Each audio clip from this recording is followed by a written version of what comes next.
I'm finishing off my day here today in my campaign office in Wellington. My day didn't start in Wellington though, my day actually started in Mudgee. I had a number of people who wanted to catch up with me who were down south, actually the extreme south end of the electorate below Mudgee. So my day started off in Mudgee, went down to Queen's Pinch, I caught up with some people there in Queen's Pinch, then went down to Green Gully. There was a particular lady who had met me at a markets, at Golgong Markets, and wanted to catch up with me down there to talk about some issues around health, around roads, around transport, around mobile phone reception, a whole range of issues that the particular lady had, and wanted to catch up with some of those issues. Then I went on to Bacobble, and there was a resident there who'd organised a morning tea for me and a number of his fellow residents around the area to come along and have the chance to sit around in a group and talk to me and really find out a whole range of issues and what my thoughts were on those issues.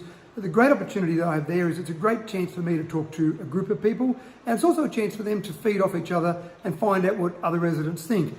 I won't lie, it's also great when someone makes some fantastic cakes like Ruth made this morning and puts on a bit of food there, so it's a good break in the day and a chance to sit down and really talk about some important issues, but also really just relax in that environment. It's a really positive environment. I then went down to Karkogong. There was a gentleman there who wanted to catch up with me about some Crown Lands issues and talk through some of those particular issues. Then I went over to Piramal and down to Crudine.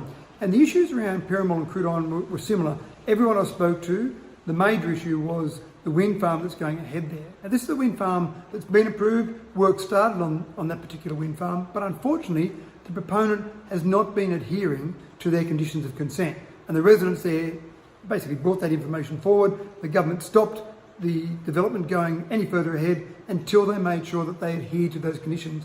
And it's an important lesson for anyone that's got a development going up near them.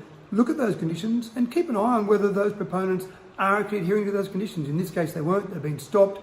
They'll have to now go forward and make sure they do adhere to those conditions. I then drove back through Mudgee and across to Wellington. I was keen to get here for a meeting at 7:30 tonight.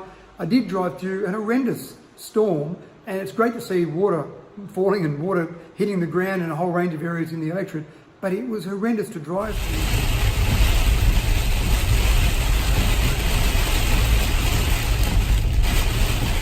50 kilometres an hour was as fast as I could go, and there were huge sheets of water across the road. Water was coming down, but again, I had to get across this meeting, so I kept driving along those. I don't think it was dangerous at 50 kilometres an hour. At 100 kilometres an hour, it definitely would have been. But tonight at 7:30, New South Wales farmers had organised a meeting to talk about the Suntop solar development. Some people that follow my videos have noticed some of the discussions I've had before, whether it's been a public meeting or whether it's been some individual discussions I've had with landholders that are affected by that development. But it was good to see New South Wales farmers come along and talk about the use of prime agricultural land for something like a solar farm development. And that's an area that's a really interesting area. Solar farms are good, or solar power plants, as some people spoke about them tonight, are good. They're good from a climate point of view. They're good to generate electricity from the sun. But at the same time, we need that prime agricultural land to be able to grow food and be able to have all of us eat in this nation. So you don't want to necessarily use up that prime agricultural land for solar developments that are going ahead. And when you look at the New South Wales guidelines, this is the New South Wales Department of Planning guidelines, they do talk about site constraints. Land that is classes or classified as class 1, 2 or 3 shouldn't be used for solar, large-scale solar developments. Now, it doesn't mean it can't be used, it's just one of the guidelines that they say it should not be used for that. So that's interesting from the government perspective itself. This development may well go ahead, and the advice that I gave to people in the room tonight, same as the advice the last public meeting that was held, was make a decision whether you want to try and stop it or whether you want it to go ahead. But if you want it to go ahead, make sure the conditions of consent include things that you want. And then, as we saw in Crudine today, make sure that those conditions of consent are adhered to. So a good busy day today. I'm finishing up here in Wellington now. I'll drive home, probably get home about 10:30 tonight.